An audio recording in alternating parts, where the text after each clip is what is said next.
Hi, me again, thinking more about spiritual warfare. Last time we identified that the fact was we are in a battle. Life's not like a battle, it is a battle.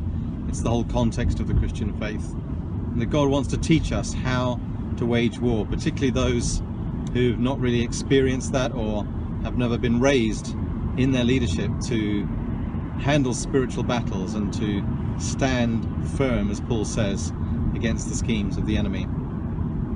The enemy, of course, he goes way back, probably from passages in Isaiah and Ezekiel, one of the foremost angels in heaven, ultimately cast down because of his pride and desire to be like God.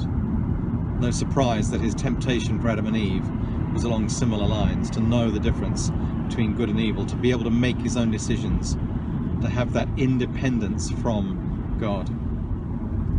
And as we think about how Satan operates today, we need to be aware that he is a defeated enemy.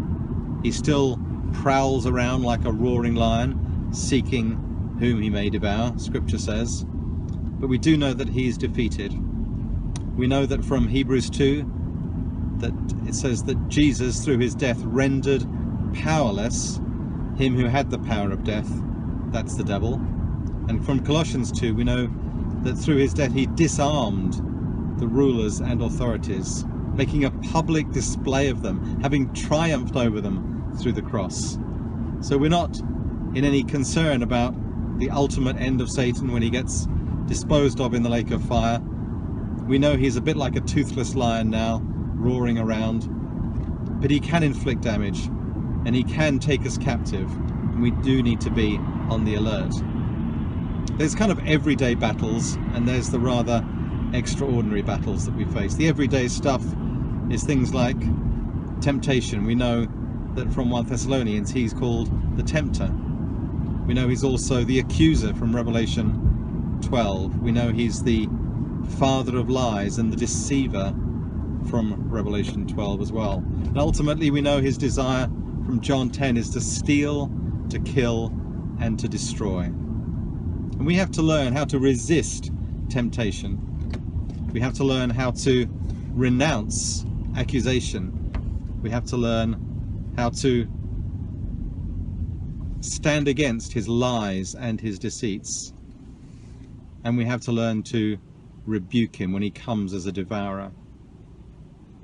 So these are the kind of everyday things. But as I said, he comes sometimes like a storm into our lives. Just now it's quite sunny at the moment, but just now I was driving through what was a very short-lived but very full-on, almost blizzard of a snowstorm.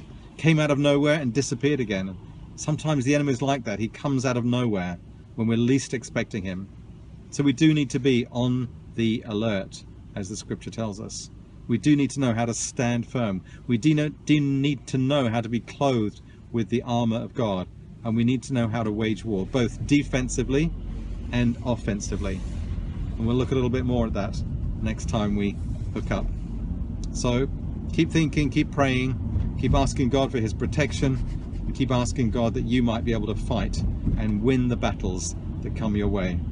God bless you.